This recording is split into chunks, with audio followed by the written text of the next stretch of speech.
I'm back. We're back. Gunners Talk is back.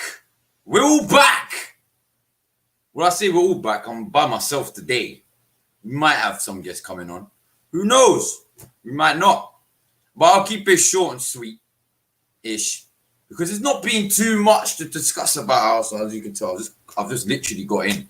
So it was meant to start at 9, but obviously we had to delay it till 10. But before I go on, obviously hit up that like and subscribe button. If you haven't already, we have 3K now, road to 4K. Come on, big up everyone who subscribed already. Of course, that we've got a lot of stuff to actually talk about. But before I actually start this whole Arsenal thing, first off, I want to big up, even though I was rooting for Scotland and I'm always with my Scottish roots. Of course, I'm English as well. So I've got to big up the England for getting to the final. Big up that team. I've genuinely, I said it on Twitter. I genuinely think that we're gonna, England are gonna win the World Cup next year. Call me fucking crazy, but yeah, that's what I genuinely think. But apart from that, I have to touch on. Of course, I have to touch on. 1 minute, give me a minute. Yeah, of course, I'll have to touch on the racism, the bullshit racism Saka, Sancho, and Rashford got yesterday, especially Saka. And the reason why it kind of does fit into the Gunners talk, because Saka is a Gunners player. And to be honest with you,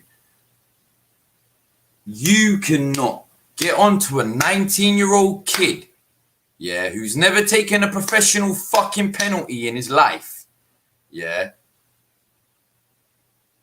The most important penalty in probably England's history ever.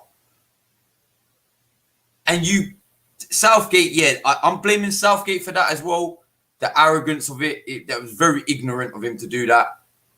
But you cannot put the fifth penalty, the most deciding penalty of the night, which it normally is, yeah, unless it goes to sudden death, in a 19-year-old kid's hands who's never taken a fucking professional penalty in his life. But the racist abuse he got was unacceptable, was absolutely disgraceful and disgusting. I actually thought, to be honest with you, I knew racism wasn't going to end if England won, but I really wanted England to win, not for England, but for the fucking country's sake, yeah? But what the abuse Saka got on his Instagram, yeah, was he's a 19-year-old kid. Can I get that out there? He's never taken a professional football penalty in his life for Arsenal, let alone England.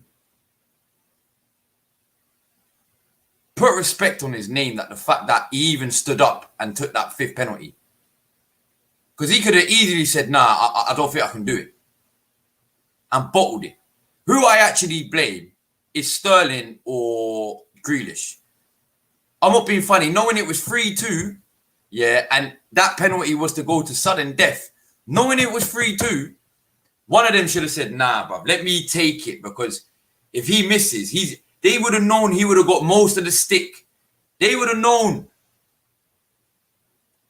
What they should have done, in my eyes, was take that ball off Saka. Oh, we've just been, yes, let me add Aslan to the stream. Well done, my guy. I'm just quickly talking about the racial discrimination Saka got yesterday. Bless up, Cam. Yeah, bro, do your thing, man. No problem. Yeah, so basically, like I said, we should, at the end of the day, the racial discrimination he got, do you know what I hope? I hope, yeah, he takes this and he builds it into something like a, now I'm not comparing him to Ronaldo or Messi or anything like that. I don't want anyone to get on me like that. But I hope he builds this up, brings this hate in, yeah, and actually makes him more determined. Like, yeah, all right, cool. You're shitting on me now. Watch how you start sucking my dick in the next 5 years' time or 2 years' time, bro. Do you know what I'm saying, bro? So that's what I hope he does, bro. But apart from that, I've got to big up England for getting to the final. I have to. Southgate actually got England to their first final since 1966. Can't hate from that. Maybe yesterday, like I was saying, he was a bit ignorant with his second half tactics. Fair enough. But apart from that, you can't blame him. He got England to the final. But you don't sit there after your fucking national team after 55 years, yeah, gets to a fucking major final and then slate them. And racially abuse them. After 6 weeks of you sucking their dick, bruv. Because they got you to that final.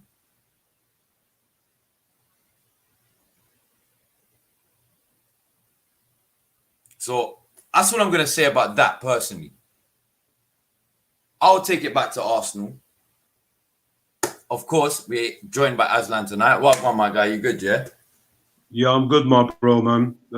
Just kind of getting over from, obviously, last night's results. But, unfortunately, it's going to take a little bit longer than usual. But, yeah, if you want to move on from that and talk about Arsenal, let's. Have you got anything you wanted to add on that? Have you got anything you want to add on that? You can add. I know it's an Arsenal show, but obviously the reason why I had to bring it up because one, it was because of racism, and obviously we have to get that out. That can't fly. Do you know what I'm saying? And two, it was one of our players. Of course, 100%. Bro, briefly on the game itself, I believe that the tactics for 120 minutes was not good by Southgate. I feel that when we went 1-0 up, I think that was bad for us because as soon as we did, I felt that our tails were up and we could have actually gone at Italy's throats and, gone for the jugular and went for the kill and finished that game off really early. But unfortunately, that wasn't the case. And, when it came to the penalties, look, for me, Sancho and Saka shouldn't have been anywhere near that penalty shootout selection. I can understand why Rashford stepped up because he's known as a penalty kick taker for his club. And in high, I've got a question for you. In high pressure moments, he has delivered. So like after Kane, I think he's the most one with actually being experienced in taking penalty kicks. And like this whole thing where where Saka shouldn't have taken the fifth one. I agree and disagree. Look, for me, if Saka took the first one, third one, or the fifth one, it doesn't matter. Like for a 19-year-old to have that much weight and pressure and expectation to actually make the net ripple and put the ball into the net, like he shouldn't have been in that situation. What I am appalled of, firstly, the manager. I'm appalled of Southgate in making that decision. And two, I'm calling out every other England player who's 25 and above within that first team that didn't step up and actually question Southgate's decision. For me, they're a bunch of bottlers. Just in that. Can I ask you a question as well? You know when, as a footballer, yeah, like we heard Grealish come out today on Twitter and say he asked like he was asking to take the penalty, but obviously Southgate put him in a. He would have probably been 6th or 7th. Do you know what I mean?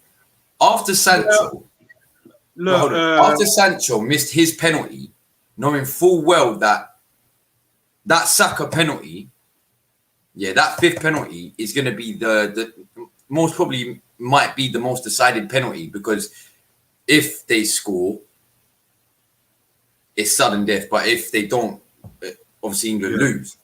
would you not, as a player, as one of the senior players, be like, nah, Saka, I'm not letting you have this pressure on you. Southgate can give me the stick after, I don't care, but I'm not letting you have this pressure. Would you? Bro, just before I answer that, great question. Just before I answer that, like, I don't mean to put you on the spot, but like, because I don't know the facts for this, right? That's why I'm going to ask this. You know, once the first 5, your penalty kick takers is handed to the referee, can that not be changed whilst it's like in motion? Like once it's actually been taken place, can you not change it as you go along? I don't know, you know.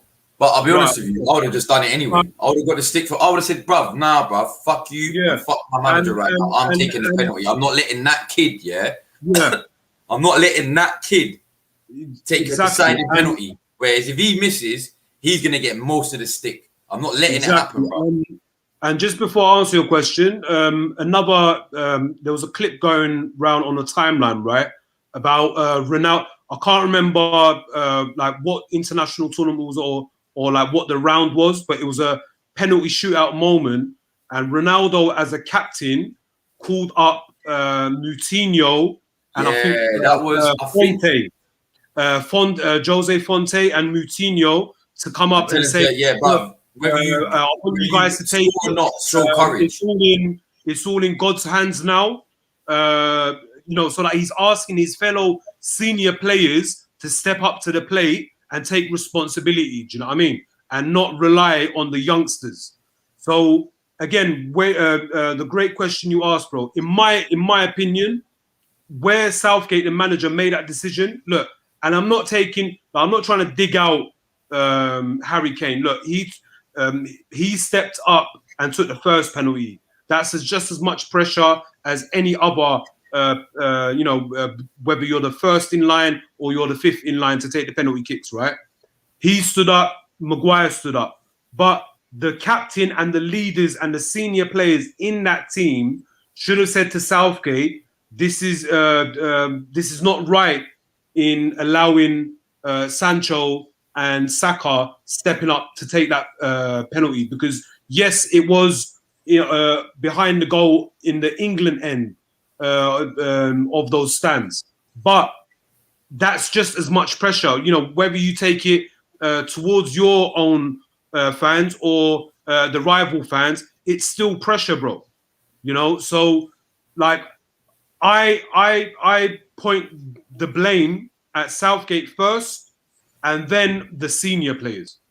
Like they shouldn't have allowed that one bit. Like I'm not being funny. I agree with you on that one. And obviously, if it progressed to like, once it's like kind of equal and it went beyond 5 each penalty kicks and it went into sudden death, then okay, look, obviously you can't hide. If it comes to your turn and you have to step up, you have to step up. But within the first 5 penalty kicks, Sancho and Saka should have been nowhere near that selection. That's just my opinion on the matter. Yeah. And look, like with and from the back of that, look at all the disgusting, outrageous tweets and opinions that have been shared on the timeline. It's just been absolutely vile and disgusting.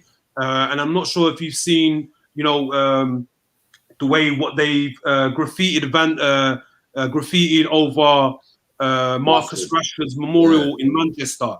And I just want to big up everyone that came out in support and solidarity for Marcus Rashford. Was it Bimba over and they started putting hearts over it? I mean, I don't know what was graffitied over the memorial, but we can all take a very good guess in what was sprayed on there. But it was covered up, and then people went out of their way to actually put love hearts and messages on those little love messages hearts. And stuff. So I just want to say that this is the real England. This is the real England where people actually respect each other and support each other, and there is actually equality. Unfortunately, there is a minority of people within the England fan base where they're proper England or they're proper England fans. No, when you come out with that type of fuckery, that's not accepted in modern day society. So I applaud and respect. This is another question. Man. This is another question, but it's not like a question that's going to be like a straightforward answer. Basically, it's going to be like, if England went out on that pitch yesterday with no, like back in '66, no black players at all, and they had lost it, would they have got abuse, or would they have got applauded for the fact they even got to the final? Again, bro, I think they would have gotten abuse whether they won it or not, man. I mean, like if we look back to, I believe it was it World Cup '98 or the 2002 World Cup where Beckham had that incident with Diego Simeone.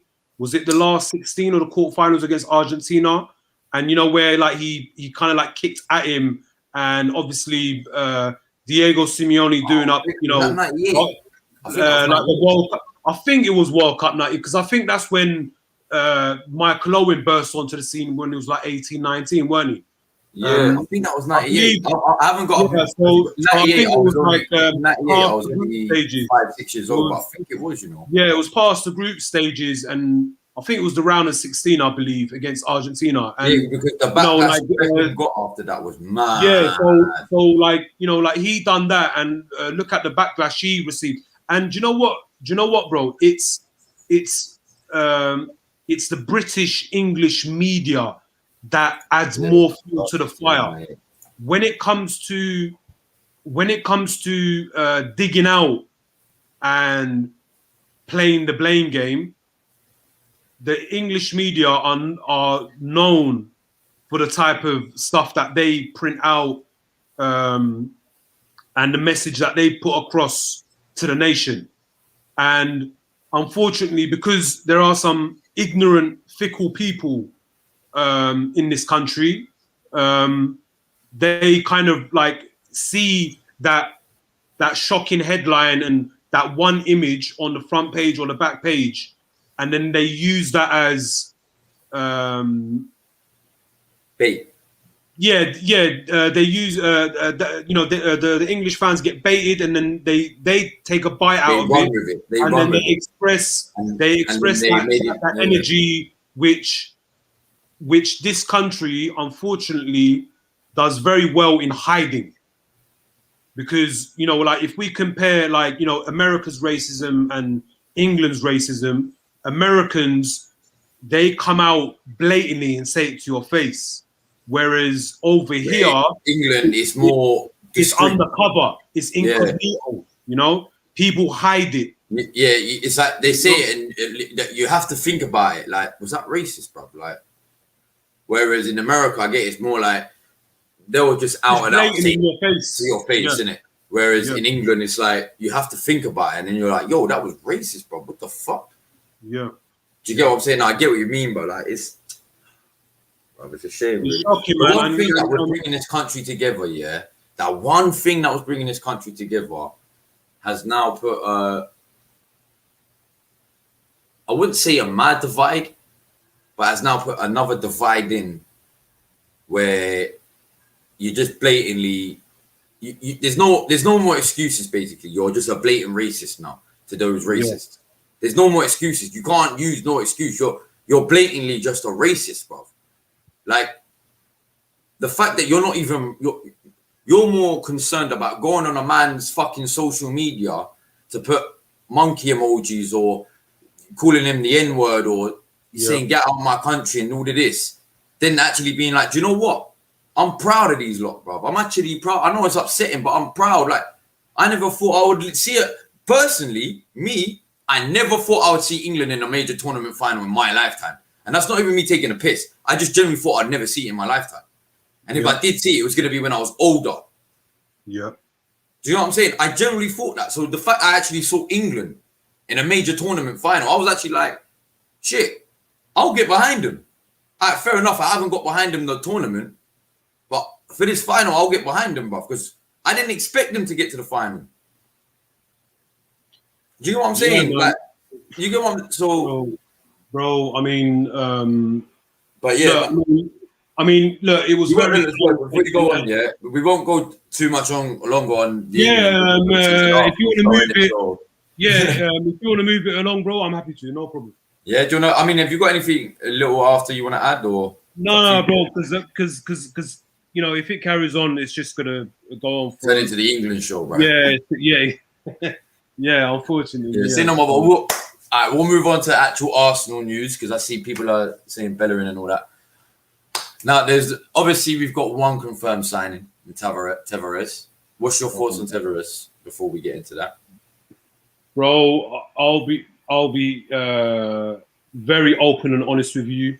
I don't like this signing one bit, and I'll be real with you. Up until now, 30 plus years of me supporting my club, our club, I've always backed every signing. But you know, I've been saying it since pretty much the last season came to an end, where I want our club to identify players before we identify them based on skill and ability. The first few boxes that needs to be ticked off the list first is their mentality, attitude, and character as a person before as a professional footballer.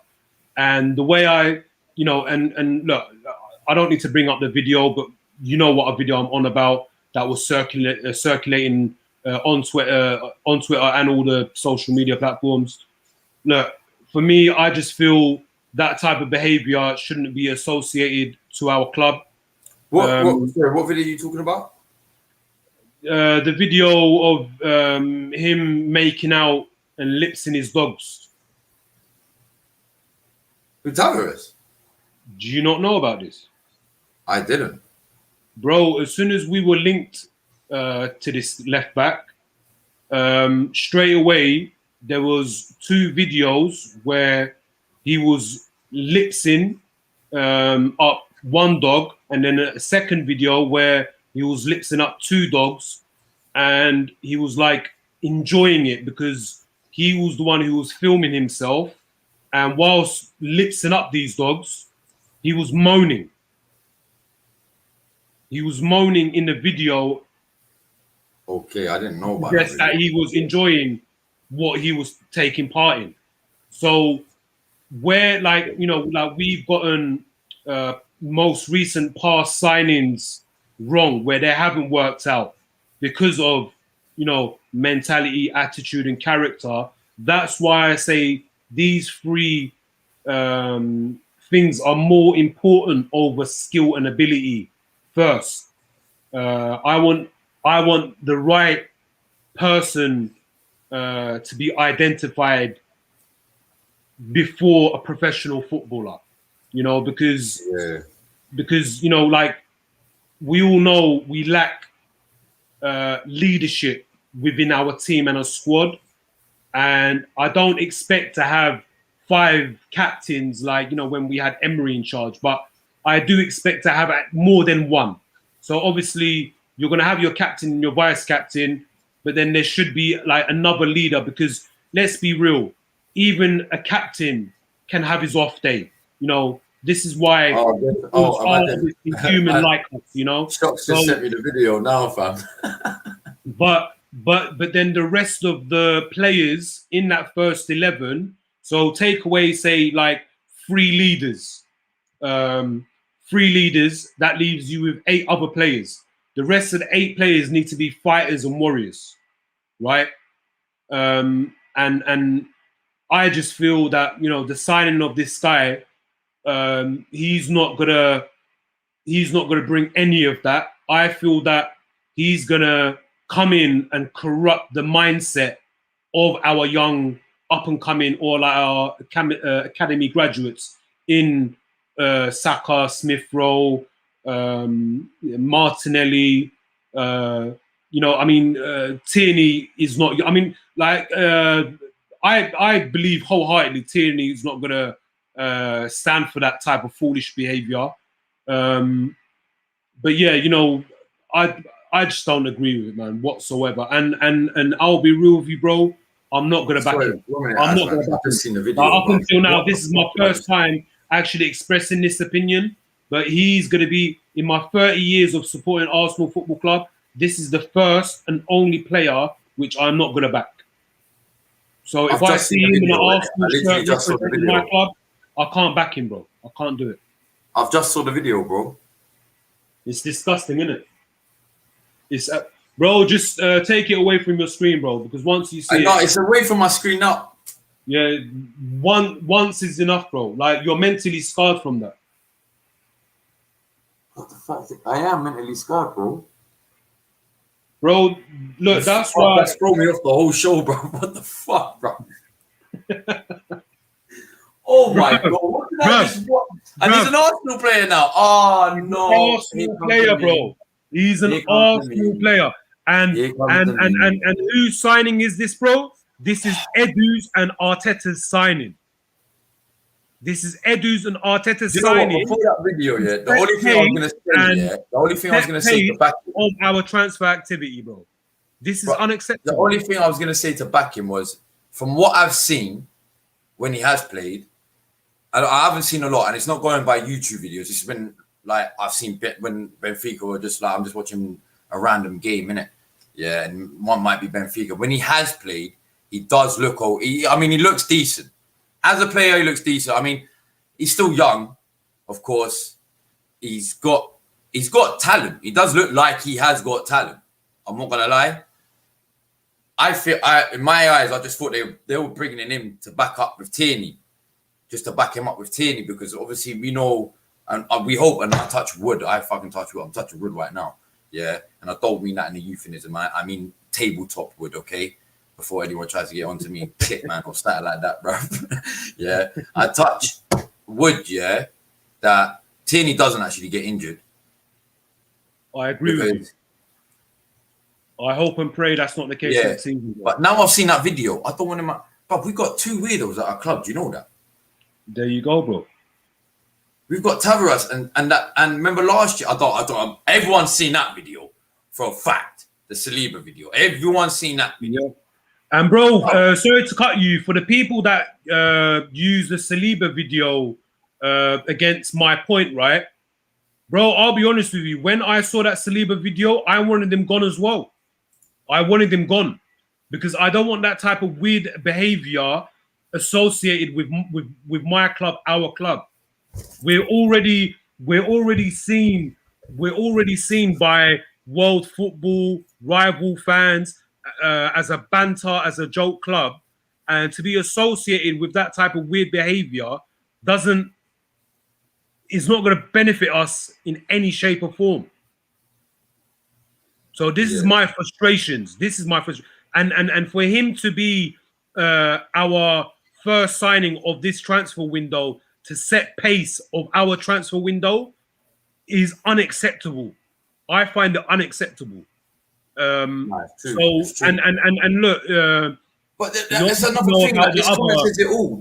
Ravi's comment says it all. Why is he actually filming it and pulling it out there? That's weird, bruv. Bro, look, big up Shocks in the chat. Big up Shocks as well. Man's putting up the last guy, man's freezing up, bruv. Man's dying out here, bruv. Not literally. And then look at Double Ducky, bro. Look at Double Ducky. Look, he's trying to out man because of that comment, bro. He's trying to out man, bro. Bro, they've been on since this morning, my brother. To be honest with you, I fell asleep at my mum's yard, innit? Been off today. Tuned in, man. Big up everyone tuned in and big up everyone. Big up. Make sure you're hitting that like button, man. And if you haven't subscribed already, hit that subscribe button on the road to 4K. Come on. There you go, man. There you go. But yeah, man. So you're saying, I want everyone in the comments as well. Do you think, but fuck the video right now, yeah, as a player, keep the video in your mind, but don't use it as a main reason. As a player, and this is just for the people in the comments, are you happy with the Tavares deal, or are you feeling a bit like Aslan? Now, I'm not saying use that video to make sure, like, to make your answer, yeah, But obviously keep that in the back of your mind. I'm not saying X that video up because the video is there, so you have to keep that in the back of your mind. But I'm talking as a player as well. Are you happy with the signing, or are you feeling like Aslan that this is just a waste? So let me know in the comments. And let me be clear, bro. Look, I welcome anyone that doesn't agree with my opinions. You know, at the end of the day, I'm not out here trying to convince anyone to not support him. Look, if you support him and you're going to back him, I'm not going to hold that against you. At the end of the day, these are my thoughts and my opinions. So if you disagree, cool. If you agree, cool. If I don't agree with your opinion, respectfully, I'm just going to disagree with you on that matter.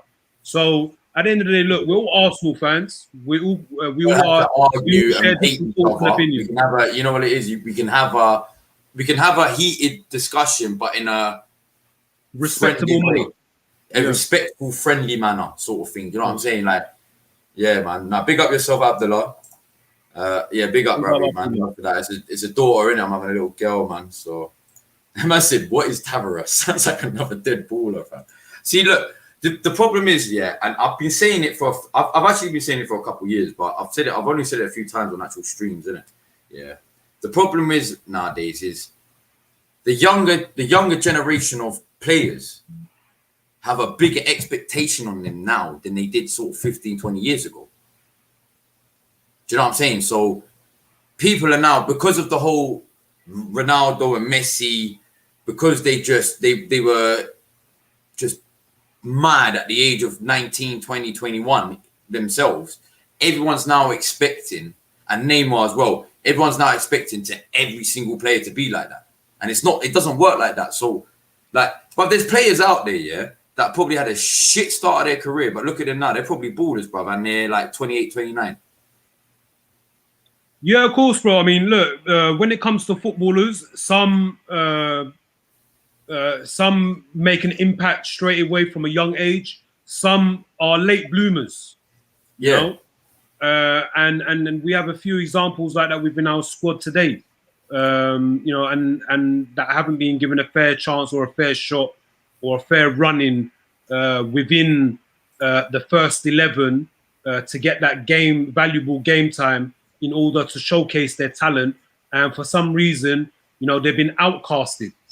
But yeah, you know, like if I just add, you know, with the other link that we've been linked to in Albert Lokonga, you know, I was gonna get into them. Oh, sorry. Yeah, no, I was just waiting for you to finish with the Tavares thing, innit?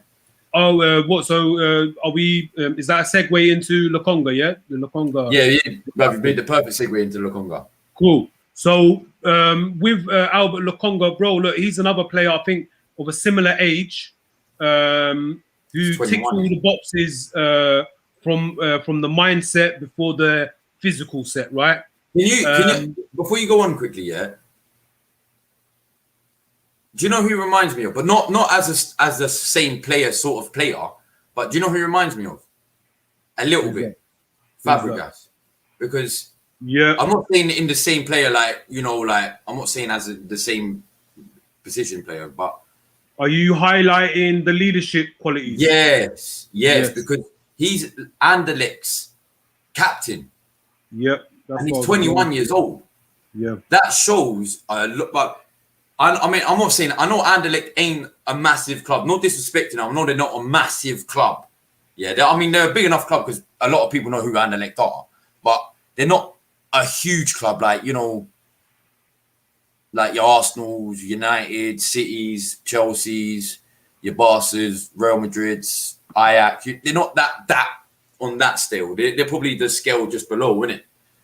But the fact that a 21-year-old is a captain of a club, it sort of reminds me of how Fabregas, when he was our captain, and he was only like 20, 21, 22. And Cam. I'm looking forward to that. 100%.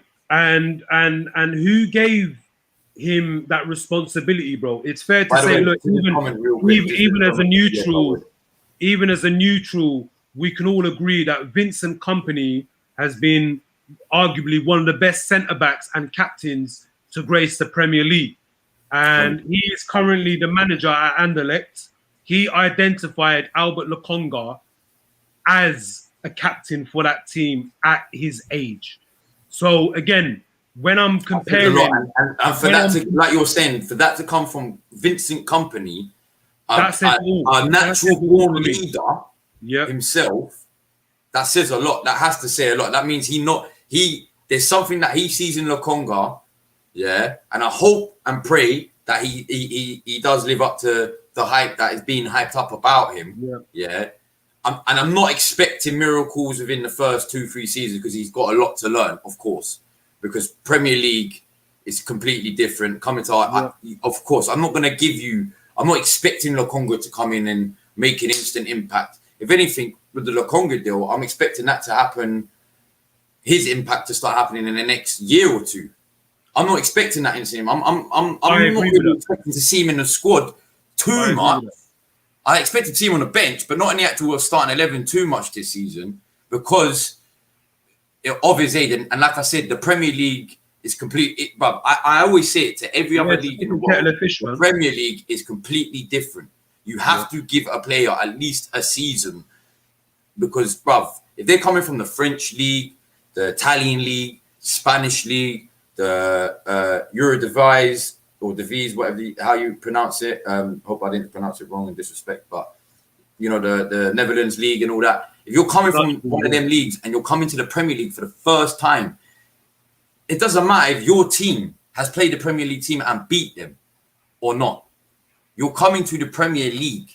You're going to be playing Premier League teams week in, week out, not just a one-off. Yep. No, I agree, bro. That's why I would say with Ozil. I said it with Ozil. I'll say it again. I said, give that guy a year, bruv. Give that guy a year for the Premier, because he's right now he's too slow for the Premier League. He's not. He didn't expect it to be how it is, because the Spanish league and the Premier League are two different leagues. The Spanish league is quick, whereas the Premier League is more physical. And do you get what I'm saying? He wasn't expecting that. I said, give him a year. What happened? They gave it. I didn't get onto his back. The very next season, what did he do? 19 assists.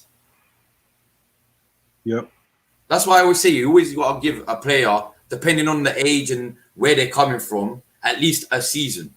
And like in Lokonga's eyes, I'll give him 2 or 3 seasons. Yeah, bro. I totally agree with what you just said about Lokonga. Look, I don't have any expectations because DM me on Twitter. I'll send you the link. On on the news, with the links to Lokonga, what we're being told is he's going to come in as squad depth, which I'm fine with because I believe, we can all agree that obviously our squad needs a major overhaul this season. And the key area of focus, amongst the fan base is that it's the midfield that is the area that needs to be identified, and key signings and squad depth needs to be added in this season. So I don't have any expectations for him to come and make a huge impact from the get-go. But saying that, I'm open to the mindset of, once he's been given a chance, and if he does have a good few games under his belt, I'm a firm believer in giving that player a start in the lineup on form and merit and not on favoritism. So at the end of the day, you can have a record transfer player that you've bought recently. You can have a player that you've invested quite a bit of money in recently. But if another player, if they're not performing and they're having stinkers after stinkers after stinkers, and their form is just not there, you have to take them away from the team, introduce the squad players. If they are performing and they're showing you that, look, the trust that you've given them, they're producing, they're giving you that reward back, then you have to equally show them that reward and give them the start in the next game and just let that form continue, So, but yeah, I don't expect him to be a key figure in the team this year. But you know, I'm open to surprises. I'm open to Yeah. surprises, and if he does, it's only going to benefit us as a club, as a fan base, and you know, I've all been for having two players in every position, giving each other healthy competition. Because until we don't have that, these players are just going to be flat-footed and comfortable, and just be happy with taking their weekly or monthly paycheck and just carry on that season long the lads on tour type mentality, you know. So I just want healthy competition within the squad. Yeah. 1 minute, 1 minute. Hey, Abdullah, do you know what you need to do quickly? Just at me on Instagram as an actual tweet, and then I'll quickly follow you back, and then I'll DM you the link in it. But yeah, no, I hear what you're saying, man. Like, I agree with you as well, man. I'm not expecting him to come in. I'm not expecting him a major impact on the team this year, and even maybe not even next year. He, like, for me, he just seems like a future. I want to say star. I hope I'm right with it. I don't want to put too much pressure on him, but yeah, I mean, bro, look, at the end of the day, like, let's not overhype our play. It's like even with Saka, you know, look, look, he's 19 going on 20, right? Even though, you know, where he's come, and because look, of course, we're gonna show our love and support to any player who's graduated from the Hale End Academy, right? But again, like, for me personally, I feel Saka was overused last season, and we saw at the business end, towards the end of the season, that his form started to dip. Right, he did not deserve to carry that much pressure and weight on his shoulders and carry this team. For me, that was wrong from the manager to do so. There's more experienced players within that squad that should take up that responsibility and have that accountability, you know. So I just hope that the manager, look, and he's come out on record and said that he has made many mistakes this season and that he has learned from them. I hope that's the case, and I hope we see that into the new season. Because as much as I'm an Arteta out, and I would openly admit it, right? Same. I obviously, for the love of my club, for the love of our club, I would happily, I'm open to be proven wrong, bro. You know, even though I'm an Arteta outer, like, I'm not gonna go hiding and make up excuses still if Arteta starts delivering, because if he does start delivering, then that's only the benefit for our club. And you know what we want as Arsenal fans is for our club to be winning and being successful. So, you know, as long as that happens, I'm happy. You know. Well, Dizzy, don't worry, I'm not ignoring you. I will get to yours in a bit because we're going to get to the outs after we get through these rumours, innit? So obviously, yeah, I get what you're saying on that one. We'll move on to Ben White, because that's another one that looks like it's near. What's your thoughts on Ben White? Because my thoughts are, like, do you think he's bringing Ben? Do you think he's gonna I've got a question. Do you think he's actually gonna buy a right back, or is he bringing Ben White in to be the sort of centre back, right back role like Chambers? Yeah. Look, I feel we do need a right back. Like, we need a right, bro. This season, the signings that I want are specialists in their position. I don't want to see any furthermore players who are utility type players who can play as a CDM, who can play as a centre back, who can play as a right back. We already have that within our squad. There's a handful of players that can do that when the manager feels so that he needs to choose them to come and do it, right? But I do worry that if we do buy White, that will be the case. I hope it's not. I hope if he does come, that he is going to be utilized as a centre back. And look, just with the whole Ben White sign in general, look, I haven't watched much of him. I'll be real with you.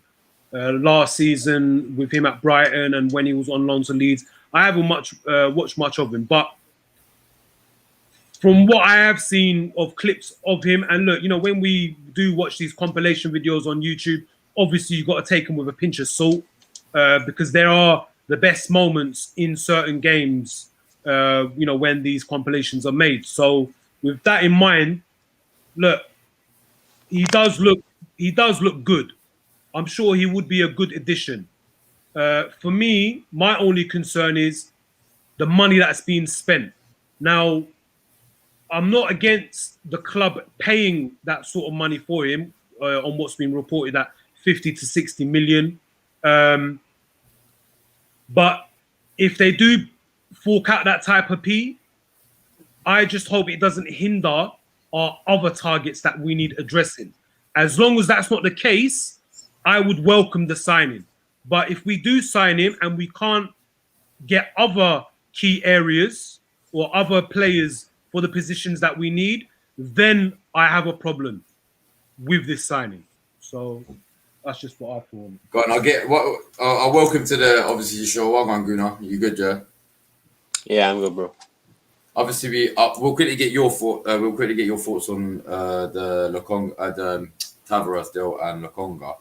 So, what's your thoughts on that? On Tavares first, Tavares, however you want to say it. Oh, by the way, yeah. Sorry, 1 minute. By the way, Abdullah, yeah, I can't find, bro. It's not letting me find you or nothing, bro. It's not even coming up with a notification. Are you sure you've got my right Twitter, bro? But yeah, sorry, go on. Yeah, so on Tavares, I mean, I'm not too fussed about the deal. I know, obviously, Aslan has probably already said about how he doesn't like the fact that his antics off the field aren't exactly the greatest. But for me, as long as this stuff doesn't creep into the changing room, which I don't think it will. There's a lot of people saying he had issues in the changing room at Benfica, but there's never been any, confirmed evidence or anything like that. None of the Benfica players have ever actually come out and said that he's a bit of a, problem. So I don't really listen to rumours like that. So for me, I don't see an issue with the signing. He's very cheap. I think only about £5 million. And we're not even going to be paying all of that up front. He's a decent little left back. He's young, and that's what I wanted. A lot of people were saying Van Aanholt, Bertrand, they're too old. You need to get a young left back who can learn from Tierney and eventually take over whenever Tierney gets injured. Because let's be honest, he's always going to pick up an injury at least every season. So we need someone in there that can learn and can adapt to new systems. And I think Tavares is definitely, someone like that. And I mean, he's pretty good at English. That's a positive. Because I think, look at some of our older signings like Terrera and some of these players, they don't even know a lick of English and they struggle. So, but yeah, I'm all right with the deal. I'd have preferred Josh Doig from Hibernian, but I mean, he's a cheap deal. He's a decent player, so it'll do. And he's only a backup at the end of the day.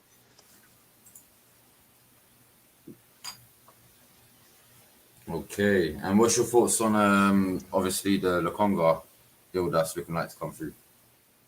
I mean, yeah, Lokonga for me is a very good player. I'm not going to claim that I've watched every game or anything like that, but I've read a few little scout reports and a few little, things here and there from Belgian analysts and stuff, and they say he's a great player. He's already the captain of Anderlecht at 21, which I think is an achievement in itself. And again, Vincent Kompany, one of the greatest captains to ever grace the Premier League, is the one that is giving him that captaincy. So obviously, if Kompany, if Henry, if these two players are seeing something in this kid, there's got to be something there. And I'm glad we've, taken the risk. I'm glad we've pounced on him, paid the money. He's now, I presume he's very close to being our player. I think he's, just quarantining before he does the deal. And I mean, yeah, he's a great player. His passing ability is brilliant. I don't think he's a DM like some people do. For me, he's going to be a backup to Partey or an understudy, I guess you could say. And I think a lot of people think that he's just going to come in and be on the bench. I have a feeling that he could possibly break into the first team. We need people who can, compete for these positions. So if Lokonga was to drop Partey, nobody should be upset at that, because if he's dropping Partey, it means either Lokonga's playing brilliantly or Partey isn't. So as long as he can compete, and I think he definitely can, I think he has the ability to compete. Again, I have no issues with the deal, but we need some first team signings. You know, it's great to have all these second team signings and these backup players coming in. That's brilliant. We need them, but we need first team players as well. And right now we haven't bought any of them. We haven't sold certain people that we need to sell, like Xhaka, like Bellerin. So I'm not happy with the deal that the business that we're doing right now. Abdullah, check your DMs, by the way. It's definitely positive, man. It's definitely positive. At least right now, anyway. Yeah, but and obviously we're just talking about Ben White as you jumped on. So what's your thoughts on Ben White as well, man? I'm not a big fan, bro. I don't see. Look, he's a decent player, but I don't see the hype. I really don't. Leeds fans gassed him up in the Championship. I know the Championship's a good league, but Leeds fans gas up every player. They gas up Bamford as if he's, the next Jamie Vardy. Like, Leeds fans are not a fan base that you should listen to in terms of what players are good and bad, because Leeds fans, credit to them, they just back their players, bro. They back every single player to the moon, even if they're crap. So I don't hear what the Leeds fans are saying. The Brighton fans, there's not many of them, at least that I've interacted with. And a lot of them say he's good, but a lot of them even then say he's not even the best defender at Brighton. They all say Lewis Dunk's better. So £55 million, I know he's young, I know he's very versatile, but for me, there's just better options. It's not that Ben White's particularly bad. There's just better options out there that do similar things. They're similar prices, similar age, and they're just better. Tapsoba from Leverkusen's one of them. Lacroix from Wolfsburg's another. So, I mean, look, when he signs, I'll back him. I'm not going to, hate on him when he signs. But until that point, I don't want him. That's it. I don't want him for the money we're paying. Well, it's reported, 50 million plus add-ons, bro. Like, the English tax is mad, The English tax is mad. But welcome to the show, Abdullah. You good, yeah? What are you saying? Yeah, obviously, I'm not going to ask you your thoughts, innit? Because you're a Chelsea fan, innit? So, obviously, but give me your quick thoughts on what you see Arsenal, like, how you're seeing the rumours going and all that right now. Like, as in, like, what are your thoughts on Arsenal's signings / soon to be signings if they come through? bro, Arsenal are making moves like Money Mayweather, They're making up for all the, all the effort that's been happening. Them times when you start telling them young borders, right, what's his name? That Benacer at Milan, he's cold and you got rid of him. So it's calm. You're starting to address the issues and starting to bring in proper borders in. And yeah, if Arsenal pan up, get the positions they need, then they could easily, I wouldn't even say top 4, but probably a top 6 finish still. You know the problem Arsenal have here right now, and it's what Dizzy said in the comment earlier. I'll bring it up. I'll bring what Dizzy said. Like, I heard this as well. We're actually finding it hard to sell our fringe players because, like, no team wants them. Yeah. So if Arsenal want to get rid of them, it's like Bellerin's handed in the transfer request, and he's got one team that's in for him, which is Inter, because of the whole Hakimi deal with PSG. So we'll get a nice little cash money for that. But then you got Roma, who's not moving from 13 mil or whatever it was for Xhaka, and Arsenal are asking for like 21 mil or something. Yeah. And Roma just look like they're not going to move from 13 mil. We still got all these players like Kolasinac is back. I even forgot he was on loan, bruv. I thought it was a fucking deal, fam. I forgot it was just a loan, bruv. Man's gonna come back and do security at the Emirates, bro. Bro, he might as well, bruv, because I don't see him. I don't see why we still. At the end of the day, it's true, bruv. We can't actually make half of these deals happen until we've sold most of these players. The way I see it is because they won't want to bring in more players knowing that they might have to fucking stick with Xhaka for another year and Maitland-Niles or Rob Hall, or Laka, or whatever you want to say, whatever player you're looking to get rid of right now, yeah. He won't bring the players in because, 1, we won't afford it. 2, the squad would be too big then. And then 3, the wage bill. Now, this has been the problem for years, Cam. Arsenal been signing dead ballers on big dough. And what's happened is now, because you've deemed it, and they're all dead, and no one wants to sign them, but they're all on big money. So what's the reason for them to leave? They're just nicking what? So apparently The Bellerin's on problem what, is, yeah, 100. is because you know what it is, yeah. Maybe I don't know if Bruno and Azan will agree, yeah. Maybe they will, but the way I see it is because since they've come to Arsenal, they've got these nice lucrative deals.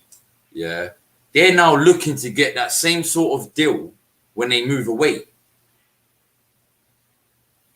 Like you don't even deserve to have your deal now. What makes you think, yeah, you're gonna get a deal like that and a better deal than that when you can't even do it for Arsenal, bruv? No one wants you, bruv. Do you get what I'm saying? Facts. Big up to Aslan and Bruno Express as well. Like, Azza, am I chatting shit or please tell me? Bro, I mean, look, over the years, we have rewarded a lot of our players for mediocrity. We haven't rewarded them, or when we've offered them contract extensions on the back of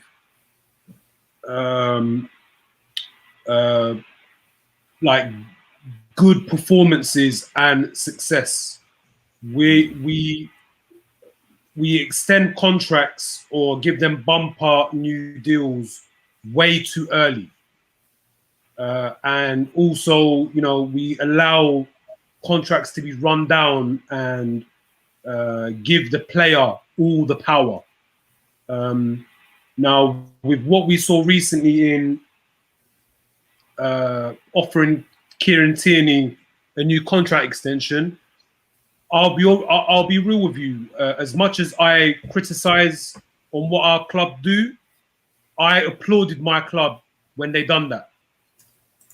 Because for him to be here for only 2 seasons and then to offer him a new contract and give him like a fresh 5-year deal, that to me indicates that, look, Tierney is a part of Arsenal's long-term plans.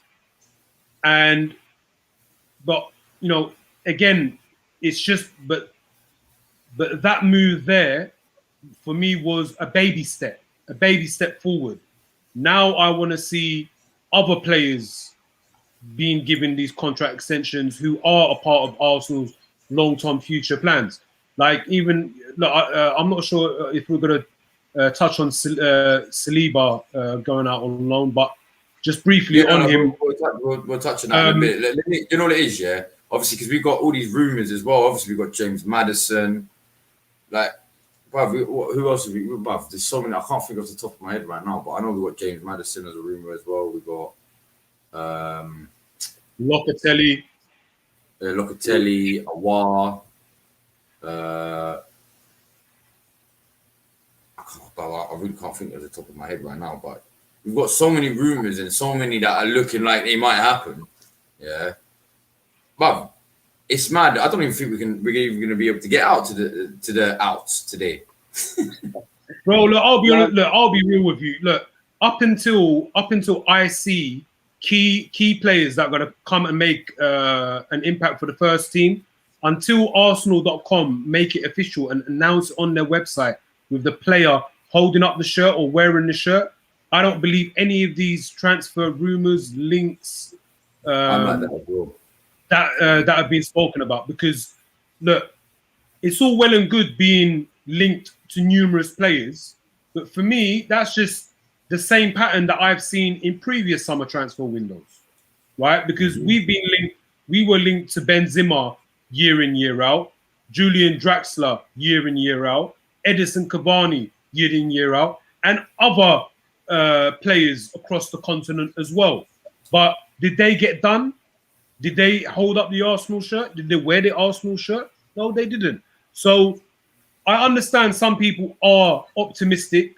Okay, you're more than right, within your right to feel that way. But unfortunately, Arsenal Football Club has turned me into a pessimist, right? And it has been like this since we've sold Robin van Persie to Man United, right? I had to burn my shirt with Robin van Persie on the back of my Arsenal shirt. What am I going to do with that Arsenal shirt, bro? Do you know what I mean? Am I gonna keep that hanged up in my wardrobe? Am I gonna have it framed on my wall? Do you know what I mean? So it's all well and good being linked. That's fine, but for me, that's just for clicks and views and likes and retweets from these major publications or for these journalists. So until we make official signings and it's I'm it's exactly on like that as well, bro. website, I'm Unless not I see it, excited. I always said it. I always said it as well. Unless I see it on Sky Sports confirmed or Yeah, Arsenal.com, I don't believe it until it's confirmed. 100%. Like I start believing it more when I see Sky Sports reporting on it, and it actually gives confirmation that Arsenal have, when they're reporting that Arsenal have put in a confirmed bid, regardless if the club accepts it or not. When they just report Arsenal have put in a bid for and it's confirmed that they put in a bid, that's why I'm like, all right, cool. Maybe it does look like they are trying to deal. So maybe it might not just be rumour. But until I actually see that on Sky Sports, because they won't put that on Arsenal.com. They'll only put it on when he's actually signed. You know what I mean? Until when I see that, I'm like, all right, cool, yeah, it is what it is. Hopefully we can get him. But and if I don't see that, and I'm just saying, oh, there's reports or there's this, there's rumours. But that's what they are. You just said it out loud. They're rumours, and that's all they are rumours. No, but it's long. Alright, can I say one thing about Maddison though? If you're really gonna try and pay 60 M's for Maddison, you're wasting your money. Trust. There's no point paying 60 M's for Maddison if Grealish is supposed to be about 100 M's. Because for me, Grealish and Maddison, remember that time when everyone was trying to make them comparisons between those two? For me, they're not in the same galaxy. Grealish is light years out of this guy. I even told Aslan knows my opinions on that. I think Maddison's overrated as hell. He's a bit like Bruno and he just spams balls and shots all the time. So if you're in a position where you need like dumb ballers and you're spending 60 million on James Maddison, trust that's a waste of time. May as well add on 40 M's and buy Jack Grealish or someone of that caliber. Because Maddison's a bit dead, to be honest. I get your point. Like I personally, I like Maddison. I think he's a good player. But from what I've seen from Maddison myself, like when I see him play, when he did play anyway, because he didn't really play too much this season, did he? I thought he was quite good. But I always said it. If we're not going to go for Grealish, my alternative would be James Maddison. Because I agree with that. I think he will bring something.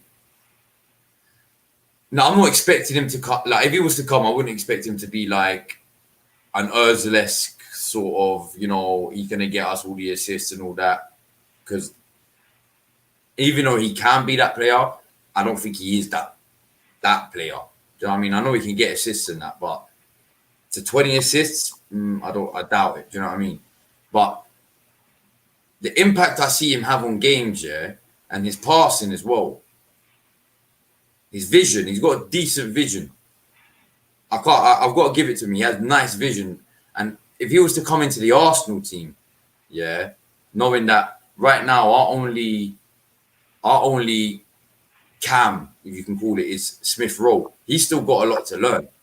100%. Do you know what I'm saying? Whereas Maddison, he's got it in him already. And I believe Smith Rowe could learn off Maddison so well. And it will make Smith Rowe a better player. 100%. And he'll hopefully be better than Maddison. No, you know what it is? The one thing I'll give Smith Rowe over Maddison, Smith Rowe knows how to carry a ball and in general his movement. In fact, I think Smith Rowe's dribbling is clear of Maddison. See, Maddison, the problem is with Maddison is he's more like he's a number 10, but he's a guy who basically he almost sits and then tries to play balls in. If you see more time when Leicester on an attack, it's literally a slide ball in through Jamie Vardy bang. So unless you're going to be staying up system where it's probably maybe Aubameyang, then that's probably the way forward, I guess. But I wouldn't use Maddison as like that guy who's going to link play and carry the ball from the midfield up to the opponent's box.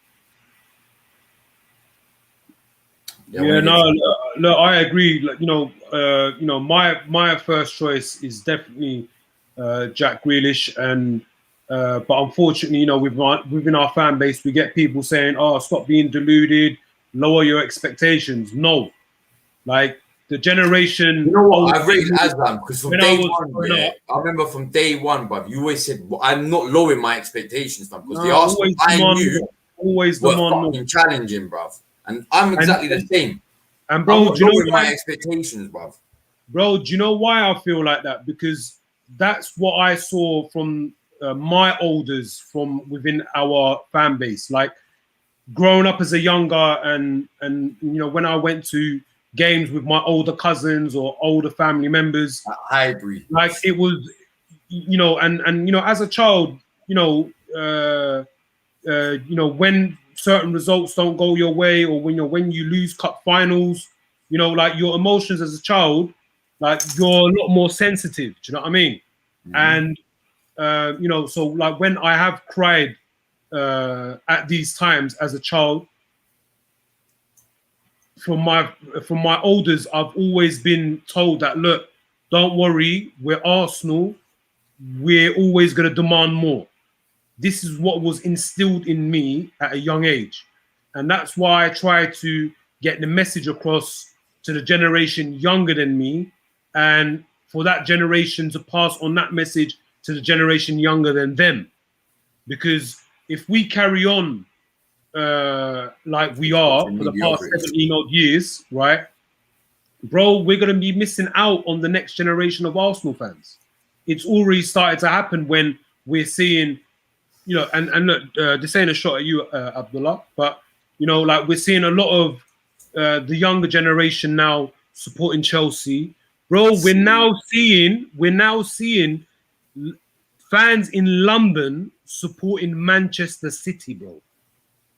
Bro, I know. I put one of my guys' brothers literally served from Arsenal to City. Don't lie, bro. I did not know one single Man City fan. Man got gulag real quick. You're stuck in a gulag now, bro.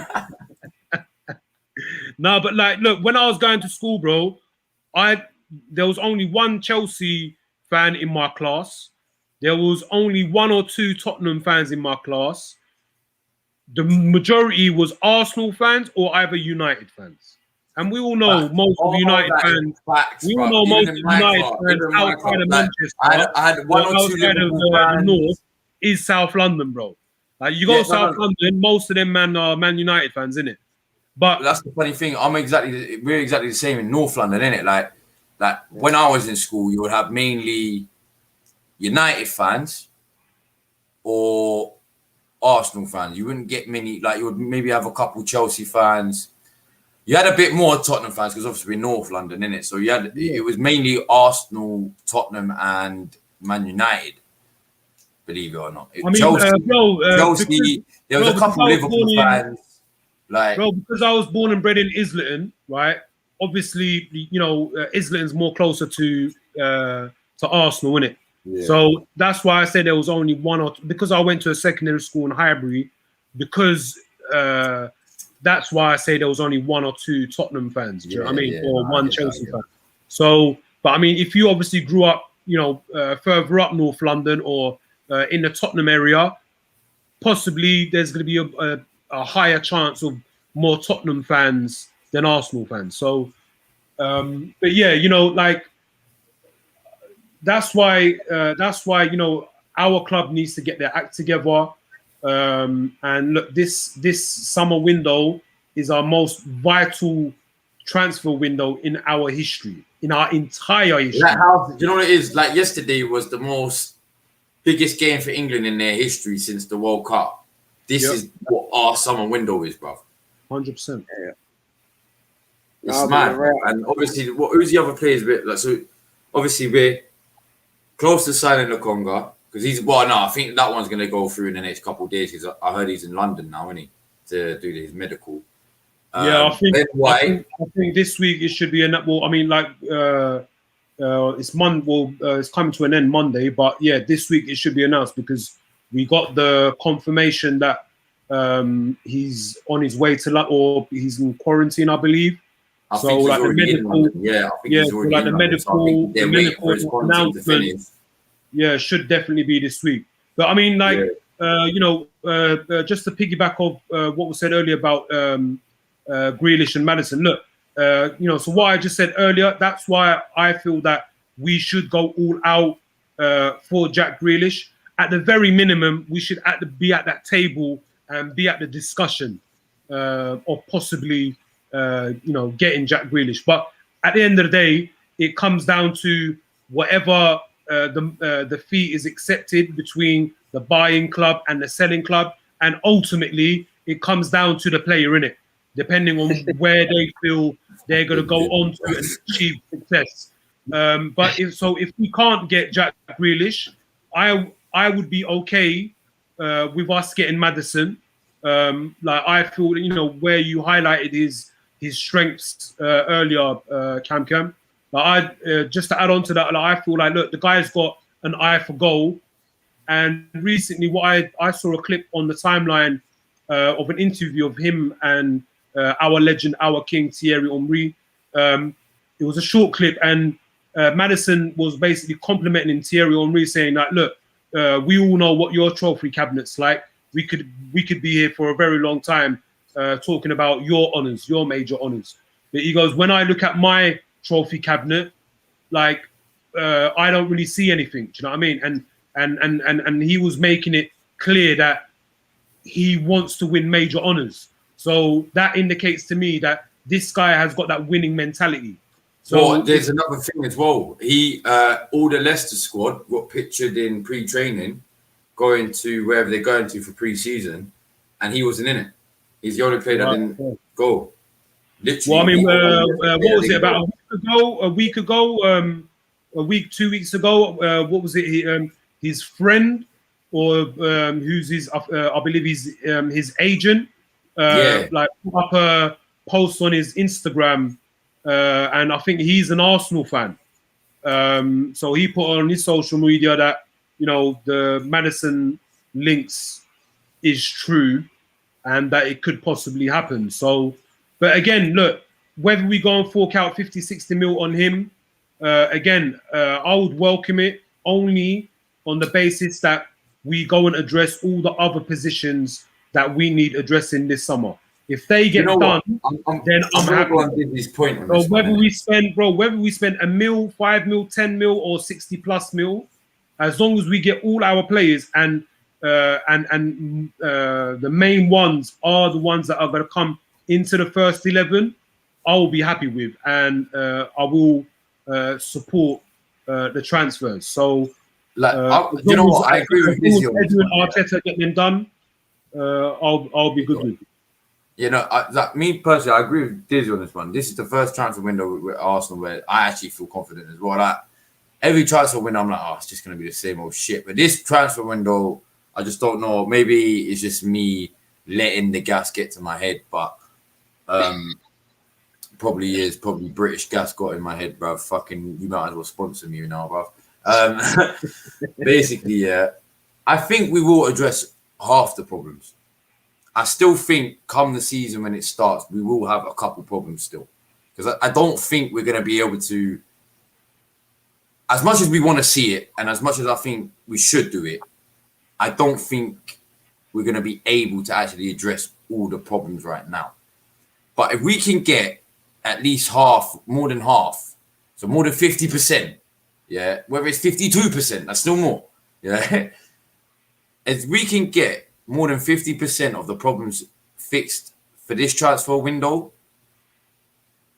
I'll have more confidence going up for the first half of the season, and then hopefully with the other players, maybe do what you did last year, get them, put them on loan, even if you have to pay their wages, because they're going to be all coming to the end of their contracts anyway.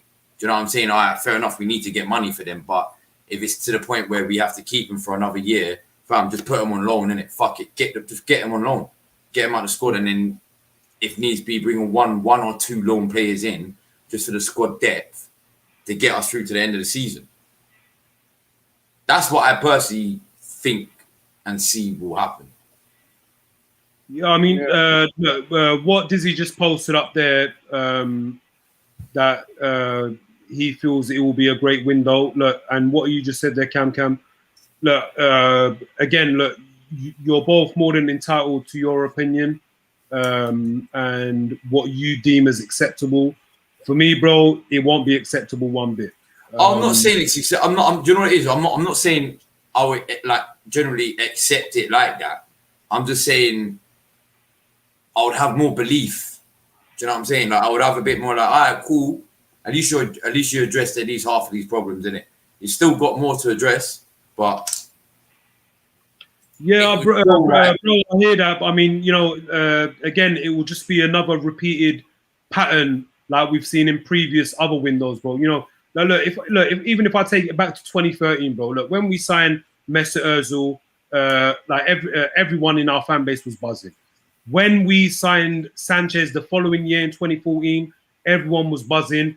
And even after what I'd done with the RVP shirt and how disappointed and angry I was with our club, when we signed Sanchez in 2014, I got suckered back in. And, you know, that was the year when we had our new Puma kit deal. I went out and bought a Puma kit, right? But then the following year, up to that, 2016, when we signed Petr Cech, our only signing, not a single outfield player, is when I said, you know what? This club has not changed. This club is not moving forward. And yes, people can come and say to me, oh, well, you know, that was the old regime. The people that we have now are no longer here in those key positions. Well, the lack of transfer activity that I'm seeing thus far, I'm not feeling confident. It's not giving me a gram of confidence or belief that anything will change this summer. You know, if that was the case, you know, from the end of the January window this year, I was told, the whispers were going around circulating, saying that, you know, now that we've got Richard Garlick and Tim Lewis, the new lawyer, the new contract chiefs, the chief contract negotiator, and obviously, you know, Arteta and Edu and Vinay. So these men as a collective are planning everything that needs to be done in order to kickstart the transfer activity come for the summer window. But look, we're pretty much a month into the Premier League window being open, and we're about 12, just under 2 weeks into the international window being open, and we're pretty much a month away from our first Premier League game away to Brentford, bro. And the only signing we've made is this Nuno Tavares, who's a backup left back, a squad depth player, and the only outgoing from our men's squad has been Mavropanos. Yes, we've released or sold academy players who've been out on loan for like undisclosed fees and like really cheap or give them away for free.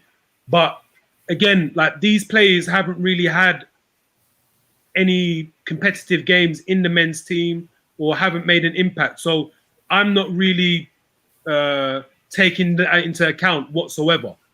Like all I've seen is Mavropanos go out on loan, Nuno Tavares coming in. That's all I've seen. And again, just rumors linking us to players that they are going to be done. You know, so that's why I can't feel confident. That's why I'm not happy. That's why I don't feel it's a great window so far. Yeah, I can agree with that. Go on, Bruno. You've been saying hell of a long time. Don't you want to say anything? You're being unusually silent. Well, I've just been listening, man. Just been listening. But yeah, I mean, I go on the Maddison thing. I'm exactly like Aslan. For me, I don't care what anybody tries to tell me about expectations and reality and this rubbish, bro. Grealish is the only player for me that will come in and do what we need, which is to be a marquee signing, someone who's going to come in and instantly make an impact. He's already got a captain. You know, he's already got captain material. He's already got that leadership in him. I'm pretty sure he's the captain of Villa, or he should be if he isn't. He's been leading that team for years. He's their best player. He's been one of the best players in the Premier League now for the last 2 seasons. why, like Arsenal Football Club, I don't care how much money we've got, I don't care where we are as a team. We as Arsenal should be in the mix of Haaland, in the mix of Grealish, in the mix of these big players, yet we're not. And the fact that we're about to let Grealish go to somewhere else, whether it be City, whether it be PSG, I don't care where he goes, it should be Arsenal, that's it. There's no other excuses. And all these people saying about the expectations, don't tell me to drop my expectations. Because at the end of the day, you might want to drop your expectations, but I expect more from my club. I expect the best. Arsenal Football Club are the third biggest team in England via trophies and via history. We're slipping down we're slipping down. We're going to go down and down and down eventually. Chelsea will catch up. City will catch up. It won't be long until someone like a Villa maybe or a Leicester begins to catch up as well. So we need to stay on top. And right now, Maddison's a good player, but is Maddison going to take us to that title challenging level? Do you know what? I don't think he will. I really don't think he will. I generally think, the Maddison deal will be more for Smith Rowe. No, I hear that, but I mean, for me, Smith Rowe. I get what you're saying. I don't think he'll be a marquee signing. I think it'll be a great signing, not a marquee signing like a Grealish, but I think he'll make an impact. But I think I might be wrong about it. I'm just going on. I'm just going on my own hope. That I mean, if we do sign him, it's more to do with making Smith Rowe a better 10 or whatever wherever they're going to end up playing Smith Rowe. Because so far I've seen him in an 8, I've seen him in a 10, and I've seen him in the fucking left wing, fam. So, but I've seen him more as a attacking midfielder than any other.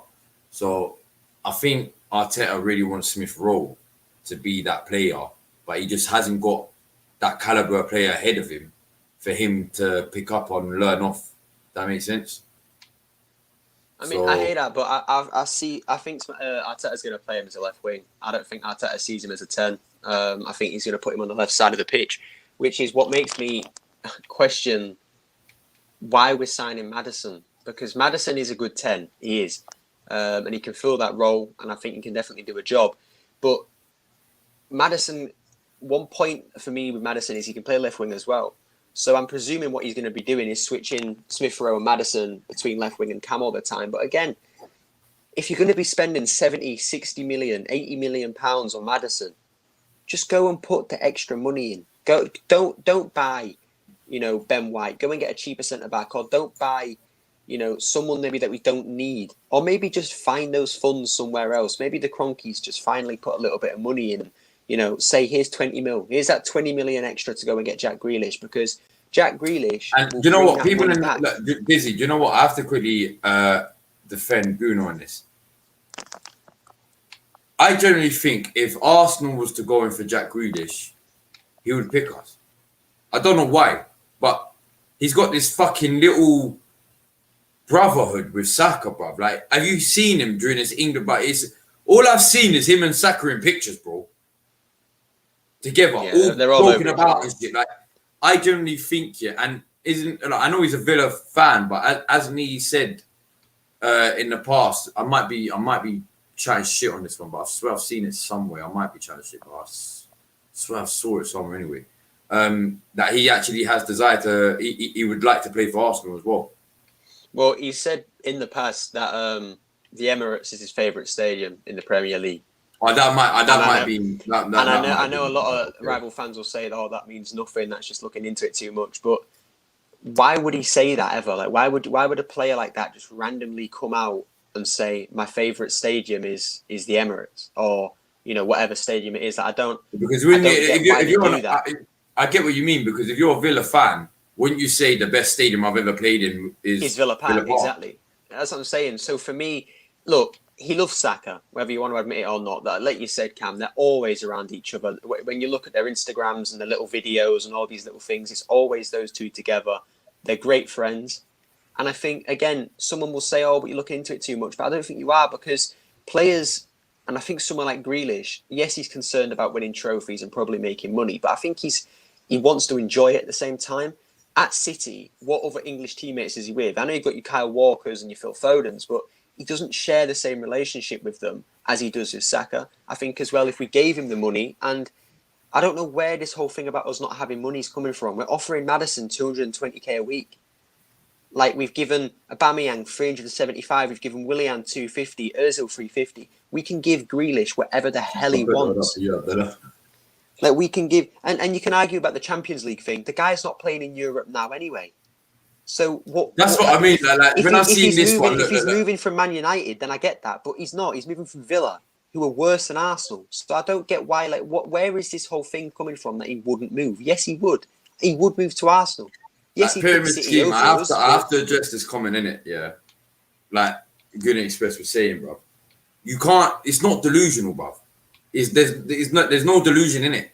This is what I don't get. It's like, I'm not being funny yet. If Arsenal for the last 10 years was putting the money like your Chelseas and your Cities, like, but getting these marquee signings, not these fucking dead ass getting one marquee signing, and if we do get 5 signings that summer, the other 4 are just completely fucking dead to the point where it don't even match.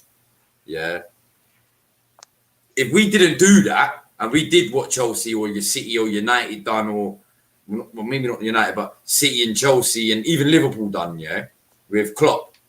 Right now, we'll be sitting in a much better position than we are right now. Regardless of the manager and who the manager is, we'll be sitting on a much better position. But the fact is, we haven't. Conkeys didn't do that.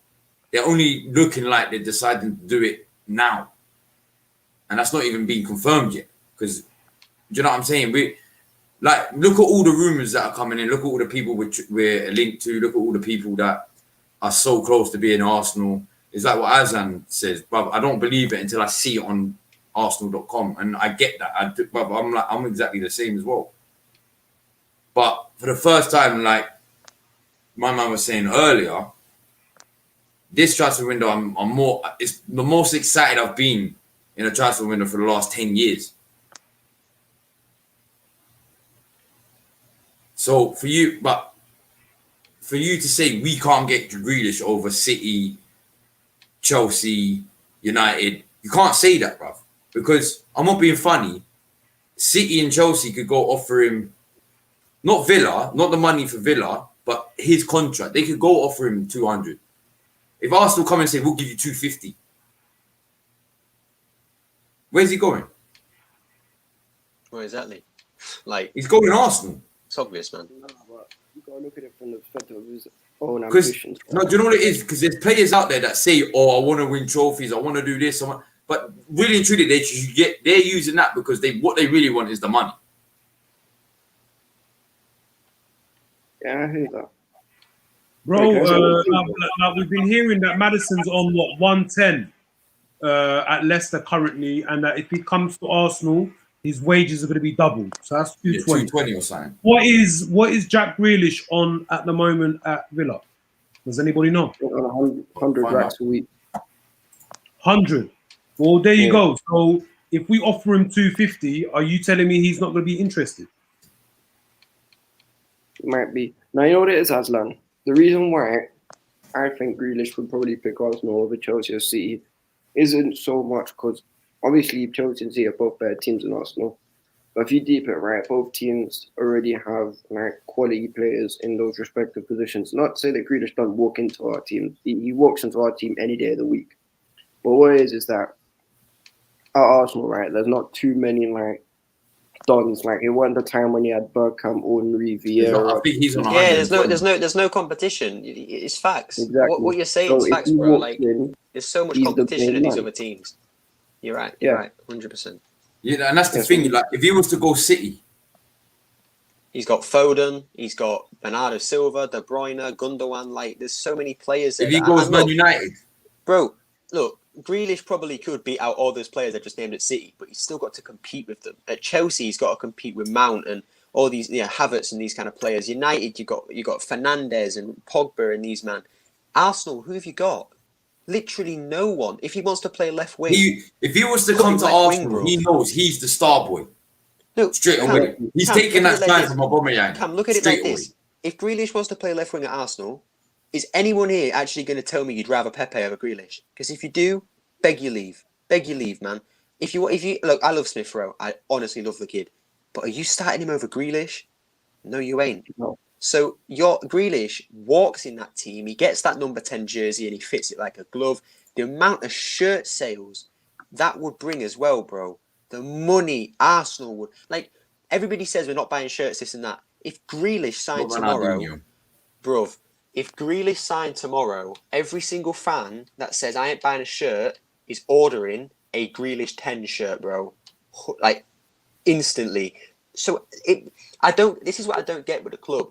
It literally makes 0 sense to not line Grealish. You're going to make shit tons of money from shirt sales. He's going to be the best player in the team. He's going to bring shit tons of international fans. The fans are going to be back on side. Like, I won't forgive the Cronkies, but I'll allow him in it. Like, I'll allow him if they go and sign Grealish. I'll give him that season, bro. I won't forgive him. Wow, allow him. Bro, I'll allow him for a season. It's like this pyramid scheme. Arsenal also missed out. Listen, let me tell you one thing, bro. Yeah. If it wasn't for Fergie meeting Ronaldo, I think even Ronaldo said it. If it wasn't for Fergie meeting Ronaldo literally a week before, he would have been an Arsenal player. If it was Messi, but the reason why the Messi one came up was because I remember it clearly. Wenger came out. Messi should have come to us when he was 16 because Arsenal wanted him with Fabregas, but Barcelona were reluctant to let him go, and we know why. You can see why now. And then it was rumored when the whole Fabregas to Barca thing was going on. Wenger came out and said publicly, "You have as much as a chance of signing Fabregas as we do have a Messi." And then the rumors came out. There was reports coming out, and one of the reports are very, like, my uncle was on this. Like, he used to be on this, like, more than us, man. Like, I've never seen a man on it so much. Yeah. It was reported that Arsenal actually lodged in a £125 million bid for Messi back in 2010, 11 time, that same time. And they declined it, which you would do. Well, when Messi was young. Suarez could have come, but Arsenal were being dickheads about it, paid £1 extra for his fucking contract. Like, I'm not being funny, but if it was me, I would have given him the 40 million. And if you're saying £1, I would have just given him an account of Coke, because that's what you basically did. Think about it, bruv. You've basically given them the 40 million and then £1 for them to go get a can of Coke, bruv. If they would have given him 41 million instead, maybe he would have got somewhere. Zlatan, I didn't really hear too much about him. I just heard little rumours and that was it. And I'd never heard anything about Ronaldinho, to be honest with you. Yeah, I never heard anything about Ronaldinho. I never heard anything about Ronaldinho ever. No, but like with the Ronaldo, with the CR7 links, I think like we were pretty much on the verge of signing him. Out of all of them players, the closest we actually came to was Ronaldo. Yeah, it came down to, I think United played Sporting Lisbon in a pre-season game, and then at the end of that match, I think it was the United players that went over to Fergie and said, "Look, you need to sign this boy. He's one of the best players that we've ever played against.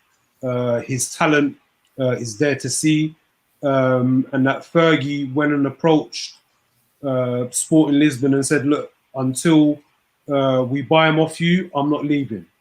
So that's the intent that they showed. And look, like with this whole Grealish thing, if the ownership wants to get the fan on board, wants to show the direction to the fans, and that the ambition that they want to set on the club, they would go out of their way to get that Grealish signing over the line.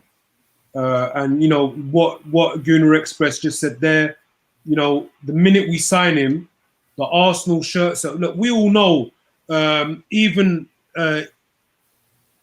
in our recent performances or our recent league finishes, even when it comes to the Arsenal shirts, season in, season out, our shirts get bought the most. Even with this most recent Adidas deal, we've had the most shirt sales.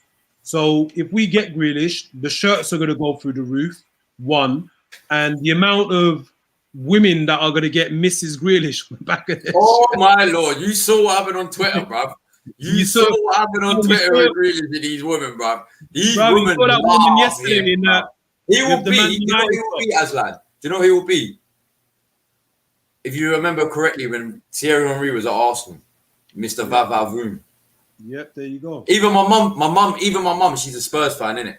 My mum still to this day, fancies the pants off Thierry Henry. Yeah. Every time she watched that Vavavoom, bro, you could I'd look at my mum and she's bare smiling. Obviously, I'm a kid, I don't know why she's smiling, innit? I'm like, bro.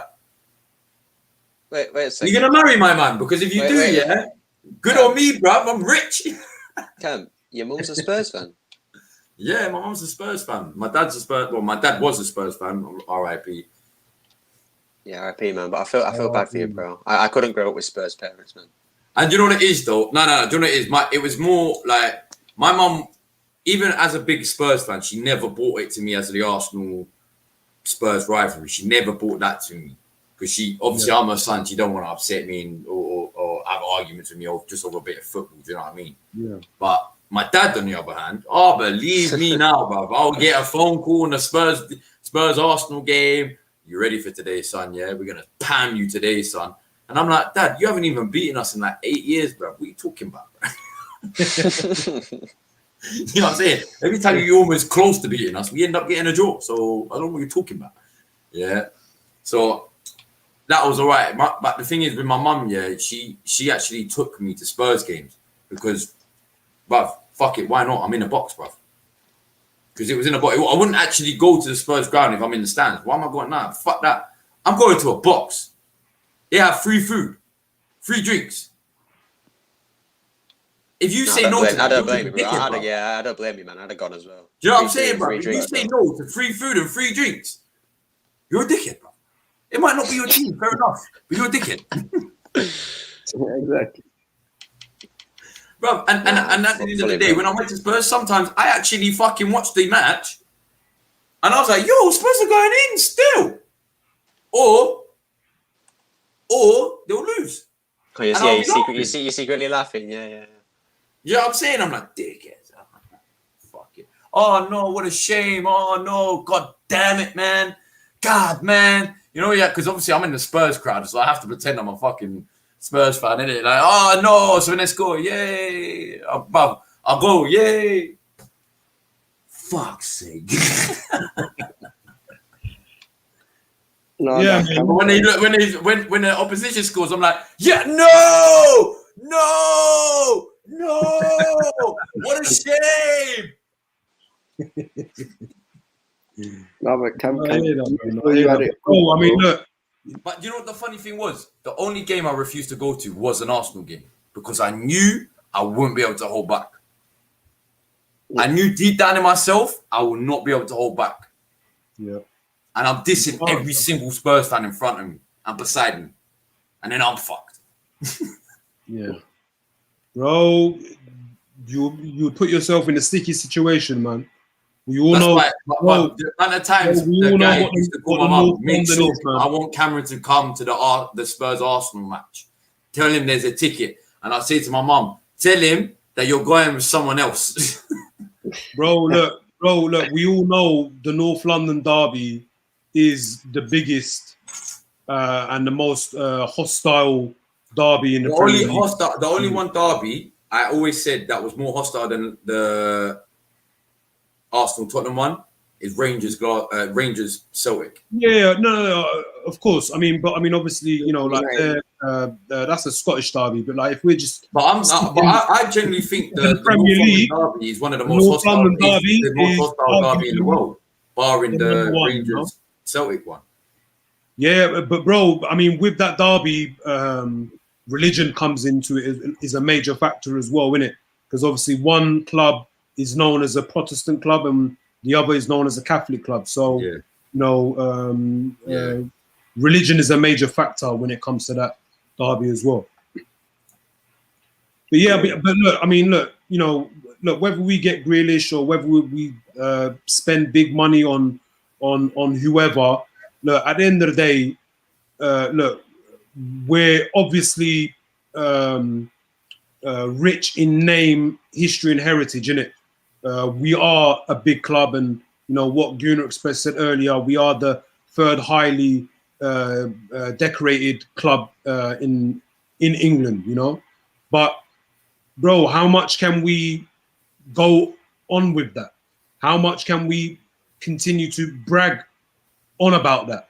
You know, because look, I'll be real, because I'm a level-headed Arsenal fan. And look, and I'm not just saying that because Abdullah is here, bro. In recent history, the last, you know, By the way, it's 1-0 Jamaica for the people. 15 plus years, bro, we can't deny Chelsea's trajectory in success. Where they are now, we can't That's deny. where Arsenal want to be. Yeah, and look, and look, Abdullah, I don't know whether you agree with this or not, but you know, like we have had respectful conversations, and but obviously we are the bigger club in name and history, but Chelsea are the better on form and the most successful club in recent history. You know, so no one can deny that. And you know, the proof is in the pudding. You know what they've done in the league, what they've done in Europe. You know. Do you know what's so funny? Do you know what's so funny? Up until about, I'd say about 4 years ago, 4 or 5 years ago, my most hated team was City and Chelsea. I hated them more than Spurs. What, growing up? No, since after, you know what it was? After Chelsea took over in 2005, so when they went on their, when they stepped the beginning for them, yeah. And City, the way I saw it was these two clubs are literally money grabbers, and I hated them for it. I hated them more than Spurs, because in my eyes, Spurs are still producing. As much as I hate Spurs as a club, they're still producing and getting where, because they deserve it, because they're not going out to spend, basically. And that's how I saw it up until about 4 or 5 years ago, when I had to accept, bruv, money's taken over now. Arsenal now need to start being like City and Chelsea.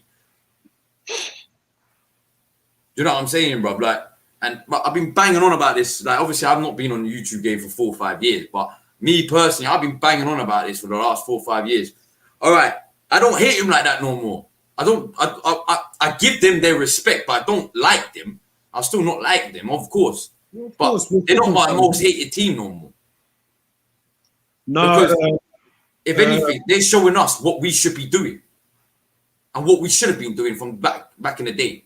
But we chose to stick with our gun. No, money's not. No, fuck money. It's all about talent.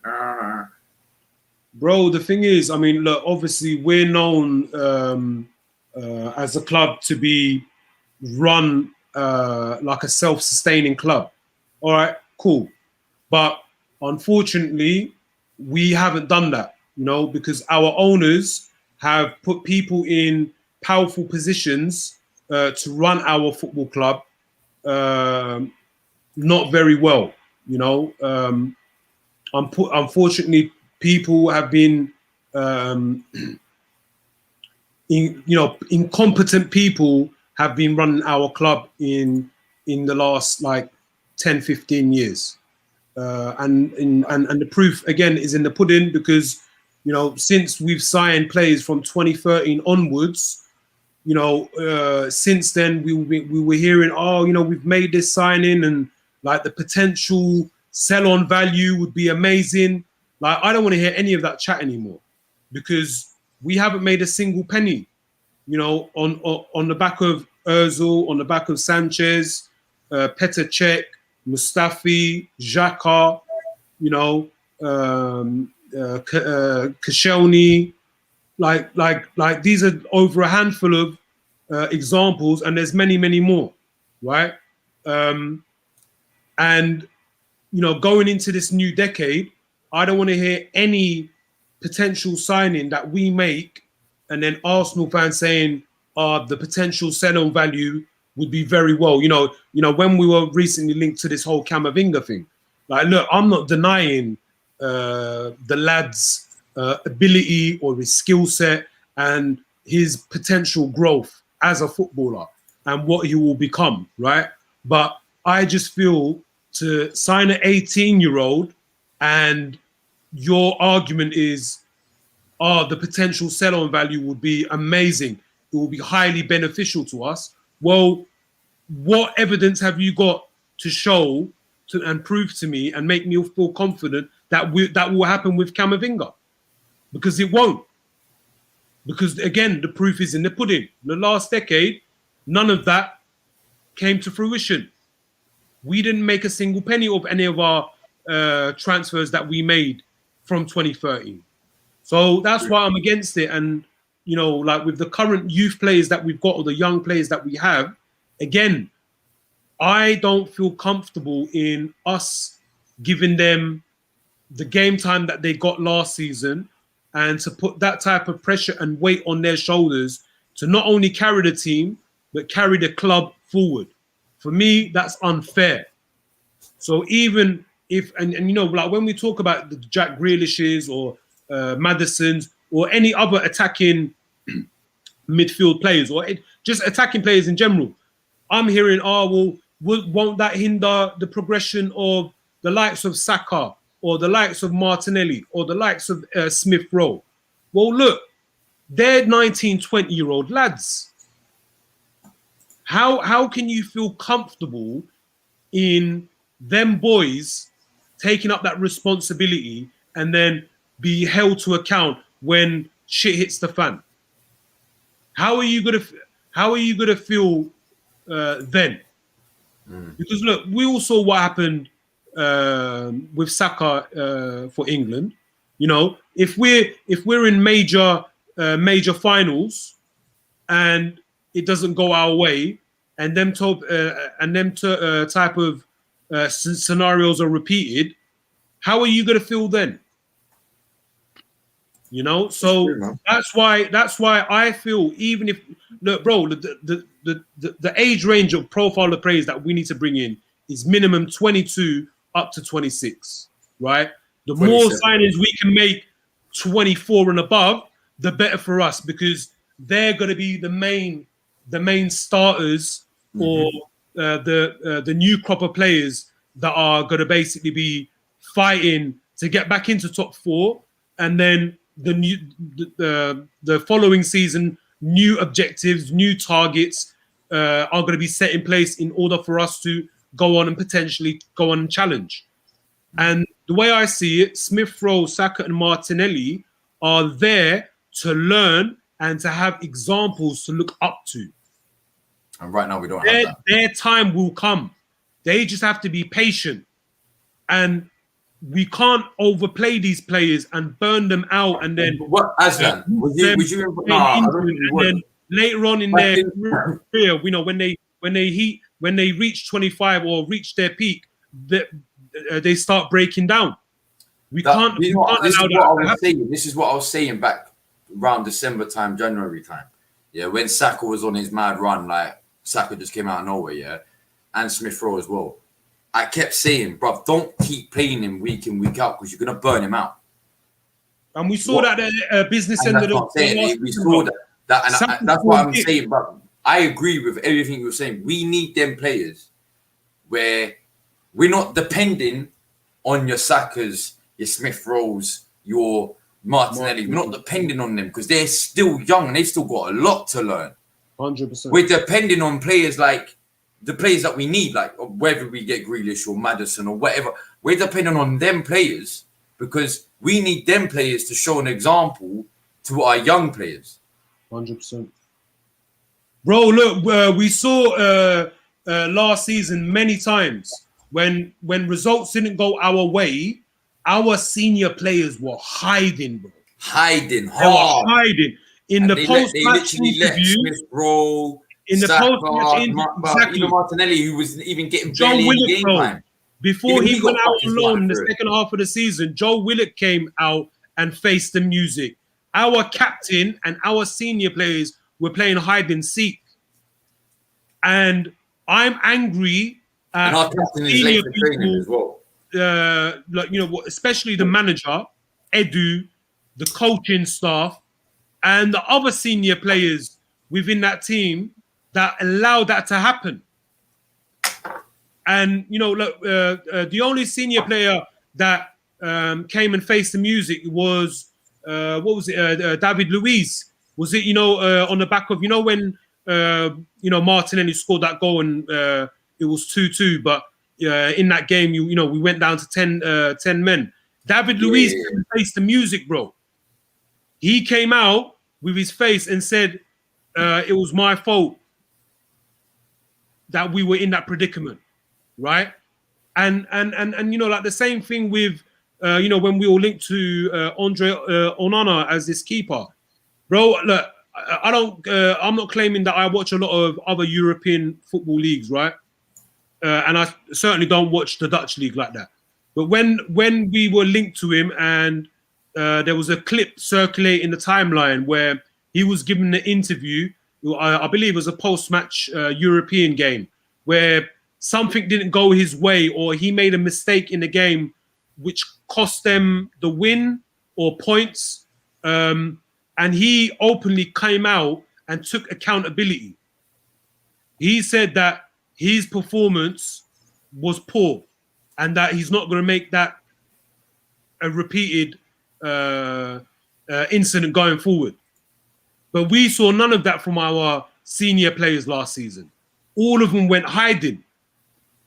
When responsibility needed to be taken, when accountability needed to be taken, these men didn't come out and show their face in front of the cameras, bro. Because if they did do that, then do you know what? I would respect them. Hold on, let me just add to what you're saying, because Dizzy brought this comment up earlier. I remember seeing it, and he just reminded me now, innit?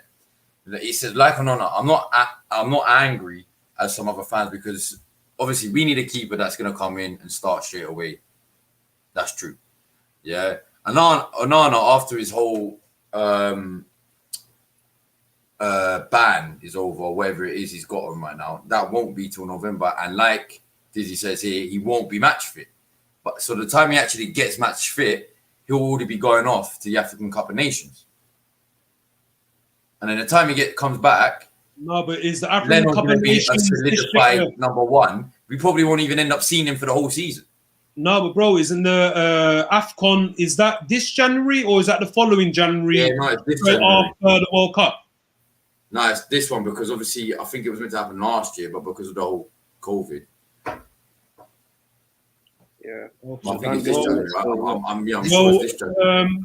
But look, you know, the links about, or the rumors about Leno, like more like the conflicted reports, you know, over a week ago, where it was, you know, looking to leave, or, you know, he's looking to stay. All of those have died. You know, we haven't heard anything else with Leno.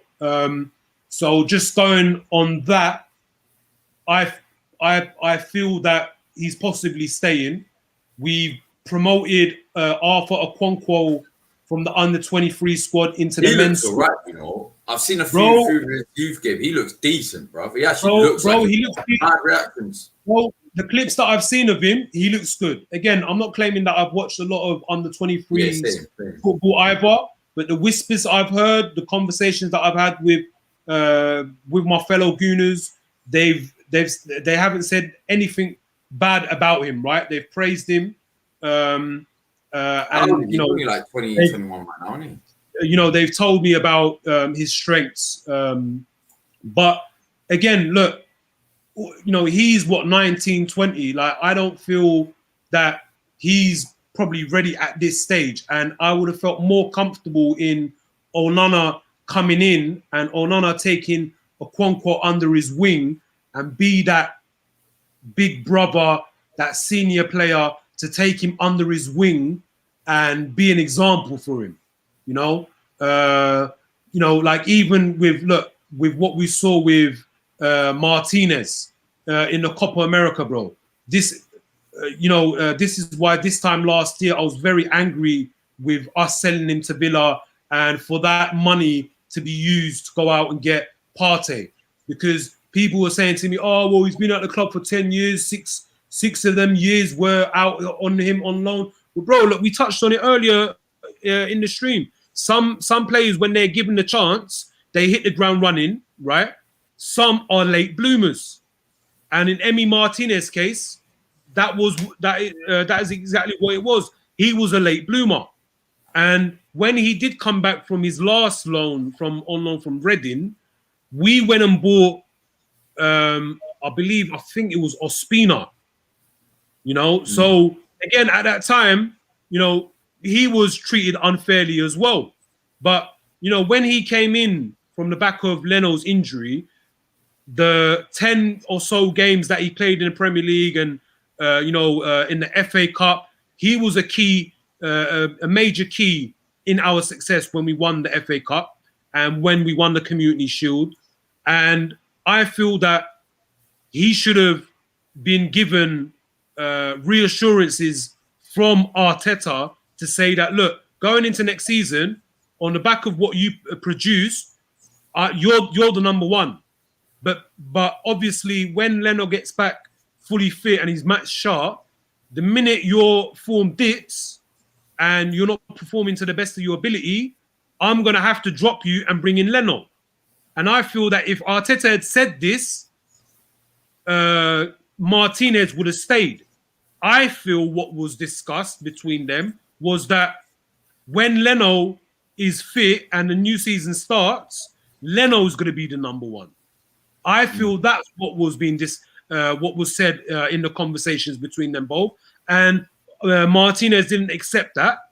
So he thought, well, for the benefit of my career and for me to have targets in order to get into the Argentina squad to represent his country, that he had to make the move. And I don't hold that against him one single bit, because fast forward 1 year, the guy had a really good season at Villa. Okay, they finished below us, but as a goalkeeper, he had a good season. And then come Copa America, when he had to represent his country, the guy's lifting trophies, bro. And he was a major part, just as Messi was, so was Martinez. Now, I didn't watch a lot of the Copa America. The only time I tuned in was right at the moment when it was the penalty kicks between Argentina and Colombia. Bro, the way that guy, the shithousery, that mind games that he played. Now, I don't understand Spanish, right? And obviously, there was hardly any fans in the stadium. So for anyone that does understand Spanish, heard exactly the stuff that Martinez was saying. And when that Yeremina stepped up, he got in his head, bro. And we saw that against Liverpool in the Community Shield. When we went to penalties, bro, you know, when it comes to the coin toss, and you get your both keepers from each team and both captains, there was that clip circulating when the coin toss went in favor of Liverpool. You can see VVD talking to the referee, and you've got Martinez staring into his face saying, "Are you sure? Are you sure?" He was trying to get into his head, bro. He was trying to make him feel uncomfortable. That's the type of character that he is. That shows you everything you need to know, that he's a fighter, warrior, bro. Not just physically, but mentally. Well, and when it comes to elite level sports, bro, when it comes to elite level sports, the mental game is much more important than your physical game, bro. Yeah. But before, like I was saying, before I wrap up this show, it's like Dizzy's saying here. Martinez actually said to Arteta, Arteta promised him he would start 95%, and he said no, he wants 100%. And that's the word. Dizzy, I'm not calling you a liar, bro. I haven't seen that article or that conversation or that transcript. So if you do have a link to that, DM me that link, bro, and I'll gladly read it. But up until I see that report, I don't believe any of that. I don't believe none of that. I just feel that Arteta didn't give him the reassurances that Emi Martinez deserved, and for the sake of his career on both club level and international level, he left, because I feel that he was disrespected and not given the trust that he deserved for that game time. So for last season. But there's the link there if you want to go see that. Dizzy said. So if you want to copy and paste that, just go see the link. But yeah, man. No, obviously, But is there anything anyone else wants to add quick before I wrap up the show? Nah, that's calm. Gooner Express. Nah, bro, I'm alright. Nah. Well, no. Obviously, I'm glad everyone joined in tonight as well, man. Obviously, big up Asla, big up Abdullah, big up Gooner for coming. Shop should be back next week as well. But yeah, man, obviously, my final little thought about it was hopefully in this next week, up until next week's show, we see another signing, at least another decent actual signing, not just a Tavares, however you say his name. I don't want to disrespect, but hopefully we see another good signing coming in anyway in this week. And to be honest with you, I'm just glad that football's going to be back now. Premier League football. Now the whole international's done, I'm just glad that we can focus on Premier League again. And that's what I'm going to have to say about that. You know what I'm saying? But anyway, everyone who's actually locked in tonight for the last 2 hours, everyone who's liked it already, you haven't liked already, go like that. Everyone who's subscribed, all love. We are on the road to 4K. Of course, we're now on the road to 4K. I no longer say 3K because we hit that 3K. Make sure you're back next week. If you want to go watch a live watch-along, Sarcasm City are doing a live watch-along, but they're only doing it on Twitch. Flawless is over there now on Twitch doing the live watch-along. I think it's 1 or 2. I think it's 2-0 now, if I'm not mistaken. Hold on, let me check that. Yeah, I think it's 2-0. Who, Jamaica? Yeah, 2-0 to Jamaica right now if you wanted to go watch that. So, yeah, man. But big up everyone that's been in the comments today. We are back now. I'm telling you now, we're officially back. Gunner Talk is back. My little break that I had in the middle, I just wanted to have a break. But we're back. So you'll see us on a more regular basis. And big up to everyone who's coming tonight. Before I go, you know where to find me. You know where you can find me. Twitter, here, my channel, wherever you want to go. I'll let the rest of the panel tell them, you let them know where you can find them. So I'll start off with Abdullah because obviously he's the Chelsea fan. So Abdullah, do you want to let everyone know where they can find you if you want to be found? That is. No, I've got Insta, I've got Twitter. I don't really use Twitter that much though, but I use Insta first. So if you want to go follow it. It's just at Abdullah and El Hassan, ELHA2SAN. Big up. Go ahead, Gooner Express. Let them know where they can find you. Yeah, you can find me on YouTube, the Gooner Express, and then on Twitter at Gooner Express _. And as always, appreciate letting me on, Ken. That's cool, man. And go on, Aslan. Yeah, my handle's there on the screen. So I'm AK at Aslan AFC on Twitter. I'm not on Instagram at the moment. But yeah, big up Sarcasm City TV. Big up you, Cam. Appreciate you having us on. Look, and for anyone that agreed, disagreed, look, we're all Arsenal fans. We can agree and disagree. Let's just keep it respectful. And yeah, love for everyone that tuned in. Big up everyone in the chat box. And yeah, hopefully many more to come. And look, this has just been another great therapy session, man. So big up you, bro. Nah, big up everyone, man. And I appreciate that, man. Come on all the time. I'm not trying to be like Flawless. He's too hard working, man. I'm not trying to be like that, bro. But I'll try to get there one day, innit? No, but like I said, last final thing, big up everyone, of course, each and every day. And this has been the Gun and Talks presented by Sarcasm City TV. Go subscribe now. Bow and ding.